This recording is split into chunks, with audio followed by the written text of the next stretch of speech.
사도신경으로 우리의 신앙을 하나님 앞에 고백합니다. 전능하사 천지를 만드신 하나님 아버지를 내가 믿사오며 그 외아들 우리 주 예수 그리스도를 믿사오니 이는 성령으로 잉태하사 동정녀 마리에게 나시고 본디오 빌라도에게 고난을 받으사 십자가에 못 박혀 죽으시고 장사한 지 사흘 만에 죽은 자 가운데서 다시 살아나시며 하늘에 오르사 전능하신 하나님 우편에 앉아 계시다가 저리로서 산자와 죽은 자를 심판하러 오시리라.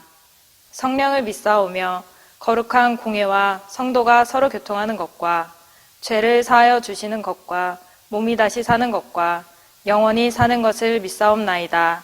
아멘. 오늘의 말씀 잠언 17장 15절에서 28절 말씀입니다. 악인을 의롭다 하고 의인을 악하다 하는 이 두 사람은 다 여호와께 미움을 받느니라. 미련한 자는 무지하거늘 손에 값을 가지고 지혜를 사려함은 어찌민고. 친구는 사랑이 끊어지지 아니하고 형제는 위급한 때를 위하여 낳느니라. 지혜 없는 자는 남의 손을 잡고 그의 이웃 앞에서 보증이 되느니라. 다툼을 좋아하는 자는 죄과를 좋아하는 자요 자기 문을 높이는 자는 파괴를 구하는 자니라. 마음이 굽은 자는 복을 얻지 못하고 혀가 패역한 자는 재앙에 빠지느니라. 미련한 자를 낳는 자는 근심을 당하나니 미련한 자의 아비는 낙이 없느니라. 마음의 즐거움은 양약이라도 심령의 근심은 뼈를 마르게 하느니라. 악인은 사람의 품에서 뇌물을 받고 재판을 굽게 하느니라. 지혜는 명철한 자 앞에 있거늘 미련한 자는 눈을 땅 끝에 두느니라. 미련한 아들은 그 아비의 근심이 되고 그 어미의 고통이 되느니라. 의인을 벌하는 것과 귀인을 정직하다고 때리는 것은 선하지 못하니라. 말을 아끼는 자는 지식이 있고 성품이 냉철한 자는 명철하니라. 미련한 자라도 잠잠하면 지혜로운 자로 여겨지고 그의 입술을 닫으면 슬기로운 자로 여겨지느니라. 사람의 마음을 가리켜 생각을 담는 그릇이다 라고 말하기도 합니다. 왜냐하면 이 마음에 무엇이 있느냐가 우리 인생의 성공과 실패를 좌우한다라는 사실을 우리는 다 알고 있기 때문입니다. 이 마음에 미움과 다툼을 담고 시기와 질투와 염려를 담는다면 어떨까요? 또 걱정과 불안과 근심과 우울, 두려움과 같은 이 부정적인 생각을 담는다면 어떨까요? 이렇게 부정적인 생각이 이 마음 가운데, 우리의 마음 가운데 가득하면 행복하겠습니까? 성공한 삶을 살고 있다라고 말할 수 있을까요? 그럴 수 없다라는 것이죠. 이 마음에 부정적인 것들이 가득하면 결코 성공할 수 없고 결코 행복할 수 없습니다. 왜 그렇습니까? 이 마음에 무엇이 있느냐에 따라서 그 사람의 표정이 달라져요. 그 사람의 말이 달라집니다. 그리고 행동이 달라지죠. 그러고 나면 결국에는 불행하고 실패한 인생, 실패한 삶이 되는 것이죠. 하지만 이 마음에 사랑과 행복을 담는다면, 기쁨과 감사가 가득하다라면, 양보와 여유가 넘치고 담대함과 화평, 그리고 자비와 온유와 같은 이런 긍정적인 생각들을 담는다면 어떨까요? 나도 행복하겠지만 내 옆에 있는 사람도 분명 행복해야 할 것입니다. 그러면 그 사람의 인생 또한 행복할 것이고 성공한 삶을 살고 있다라고 말할 수 있겠죠. 사랑하는 성도 여러분, 사람은 어떤 마음을 품느냐에 따라서 그의 인생이 달라진다라는 사실을 꼭 기억하시기를 주님의 이름으로 축복합니다. 그러면 왜 좋은 것을 이 마음에 품어야 하는지 아십니까? 먼저는 좋은 것을 마음에 품을 때 옳은 행동, 좋은 행동이 나오기 때문입니다. 우리 본문 19절 같이 한번 읽어보도록 하겠습니다. 시작. 다툼을 좋아하는 자는 죄가를 좋아하는 자요 자기 문을 높이는 자는 파괴를 구하는 자니라. 아멘. 성도 여러분, 다른 누군가가 미워 죽겠는데 그 사람을 축복할 수 있는 사람이 있을까요? 없어요. 그 사람을 미워하게 되고 그 사람이 안 되기를 바라게 되고 심지어 그 사람이 죽기를 바라지 않겠습니까? 폭력, 살인과 같은 범죄가 왜 일어날까요? 이 마음에 평안이 있고 기쁨이 있고 만족함이 있을 때 폭력과 살인과 같은 그런 범죄가 일어납니까? 아니죠. 이 마음에 시기와 질투가 가득할 때, 미움과 우울과 같은 부정적인 것들이 가득할 때 온갖 범죄들, 나쁜 행동들이 나오게 되는 것이죠. 그래서 오늘 우리가 읽은 본문에는 이렇게 이야기를 하고 있습니다. 본문 20절을 보게 되면 마음이 굽은 자는 복을 얻지 못하고 혀가 패역한 자는 재앙에 빠지느니라. 아멘. 본문에서 말하는 마음이 굽은 자, 마음이 굽다라는 말이 무엇을 의미할까요? 마음이 삐뚤어진 자를 의미합니다.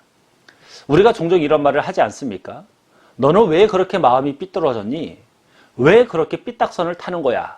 라는 말을 하지 않습니까? 누구에게 이런 말을 하던가요? 말이 이쁘지 않은 자, 그리고 행동이 바르지 못한 자에게 우리는 이런 말을 합니다. 왜냐하면 이 마음이 삐뚤어지면 심술이 나오고 왜곡된 말과 왜곡된 행동들이 나오게 되는 것이죠. 성경은 그런 자들에게 어떻게 된다라고 이야기를 합니까? 복을 받지 못한다라고 이야기를 해요. 그리고 재앙에 빠지게 된다라고 이야기를 하고 있습니다. 본문에서 이야기하는 복은 물질에 있어서는 풍요를 이야기를 해요. 그리고 인간의 삶에 있어서는 순탄하고 즐거움을 뜻합니다. 또 사랑과 관련해서 쓰일 때는 탁월하다 등의 말로 사용되어지기도 했어요. 한마디로 모든 분야에 있어서 온갖 좋은 것을 의미하는 것이죠. 사랑하는 성도 여러분, 우리 성도 여러분들이 이 모든 분야에 있어서 개인의 어떤 성향이라든지 삶이라든지 물질에 있어서 정말로 좋다고 하는 모든 것을 다 받아 누리시기를 주님의 이름으로 축복합니다. 어떻게 해야 이런 복을 받을 수 있다고요? 이 마음에 무엇을 담느냐가 중요하다라는 사실 꼭 기억하시길 바랍니다. 어떤 흑인이 거울 앞에서 열심히 화장을 하고 있었어요.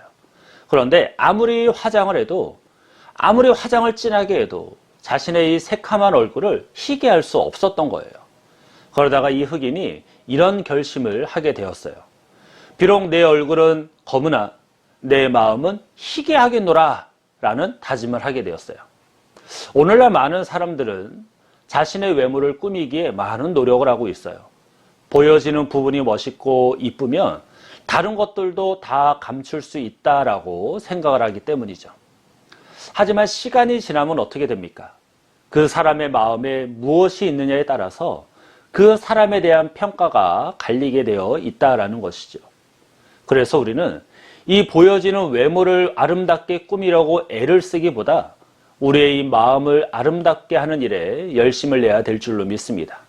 그래야 우리의 행동이 옳은 행동이 나오게 되는 것이죠.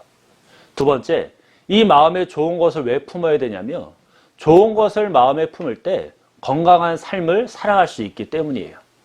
본문 22절 같이 한번 읽어보도록 하겠습니다. 22절입니다. 시작. 마음의 즐거움은 양약이라도 심령의 근심은 뼈를 마르게 하느니라. 아멘. 이 마음에 무엇으로 채워졌느냐에 따라서 우리 육체의 건강도 달라진다라는 거죠. 왜냐하면 우리의 몸과 우리의 마음은 서로 밀접하게 연결이 되어 있기 때문입니다. 그래서 고대 로마의 시인인 유벨랄리스가 이런 말을 했어요. 건강한 육체에 건전한 정신이 깃든다. 요즘 환절기라 감기에 걸리는 분들이 많이 계실 거예요. 감기에 걸렸는데 기분이 너무 좋아 라고 이야기하던 사람이 있던가요? 없어요. 다시 말하면 내 몸이 건강하지 않으면 건전한 정신을 갖기가 얼마나 어려운지 모르죠. 반대로 이 마음이 즐겁지 않으면 육체도 조금씩 건강이 조금씩 나빠지는 것을 우리는 경험을 통해서 충분히 알 수 있습니다. 그래서 한의학에서는 화를 잘 내는 사람은 간이 상한대요. 그리고 너무 웃는 사람은 심장이 상한답니다. 그리고 생각을 지나치게 많이 하면 소화기관이 나빠지고 자주 슬퍼하는 사람은 폐가 나빠진대요. 그리고 공포의 감정을 막 느끼는 그런 사람은 신장의 기능이 나빠진다라고 말하기도 합니다. 그래서 의사 선생님들이 뭐라고 이야기를 합니까? 이 마음에 좋은 것을 품어야, 좋은 생각을 해야 건강해진다라고 이야기를 하지 않던가요? 사랑하는 성도 여러분, 우리 성도 여러분들의 마음에 무엇이 담겨져 있습니까? 어떠한 감정들이 여러분의 마음속에 가득하십니까?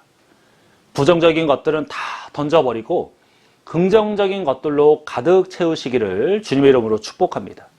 그래야 옳은 행동, 좋은 행동이 나오고 건강한 육체로 건강한 삶을 살아갈 수 있는 것이죠. 성도 여러분, 우리는 이 마음에 긍정적인 것들로 가득 채워야 돼요. 그러나 그것보다 더욱 이 마음에 가득 채워야 하는 것이 있어요. 그것이 무엇일까요? 하나님의 지혜인 줄로 믿습니다. 지혜가 좋다라는 것은 아마 모든 사람이 다 알고 있는 사실이에요. 그런데 어떻게 해야 지혜로운 사람이 될 수 있느냐가 문제겠죠. 지혜의 근본이신 하나님을 아는 것이 곧 지혜를 얻는 길이다라는 거 꼭 기억하셔야 될 줄로 믿습니다. 그래서 우리가 전능하신 그 하나님을 알아갈수록 지혜의 근본 되시는 그 하나님에 대한 지식이 이 내 안에 쌓일수록 우리의 마음에는 온갖 좋은 것들로 가득 채워지게 되는 것이죠. 하늘의 평안으로 가득 채워지고 하나님의 그 사랑으로 가득 채워지고 하나님을 향한 그 소망으로 가득 채워지면 그 무엇보다 우리에게 양약이 되어서 우리의 표정과 우리의 말과 우리의 행동이 달라지겠죠. 그러면 우리의 삶도 달라지게 되는 줄로 믿습니다. 이 마음에 부정적인 것들을 다 벗어버리고 긍정적인 것들로 가득 채워야겠지만 그것들보다 먼저 하나님을 아는 지식으로 가득 채우시기를 축복합니다. 그러면 그 무엇보다 하나님께서 주시는 그 은혜들로 우리의 삶이 변하게 될 줄로 믿습니다. 이러한 복된 하루를 살아가는 저와 여러분들 되시기를 주님의 이름으로 축원합니다. 기도하겠습니다.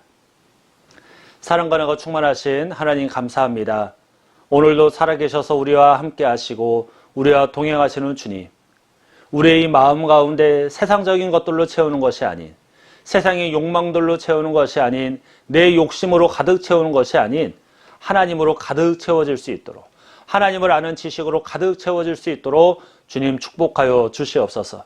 그리하여 우리의 마음에 정말로 좋은 것으로 가득 채워져서 우리의 행동이 변화되게 하시고 우리의 건강이 변화되게 하셔서 정말로 하나님께서 주신 그 귀한 사명 감당함에 조금 더 불편함이 없도록, 조금 더 부족함이 없도록 축복하여 주옵시고, 무엇보다 하나님을 아는 지식, 그 지식을 쌓기에 정말로 애를 쓰고 노력하여 우리가 하나님이 기뻐하시는 그 능력의 삶을 살아갈 수 있도록 하나님 도와주시옵소서.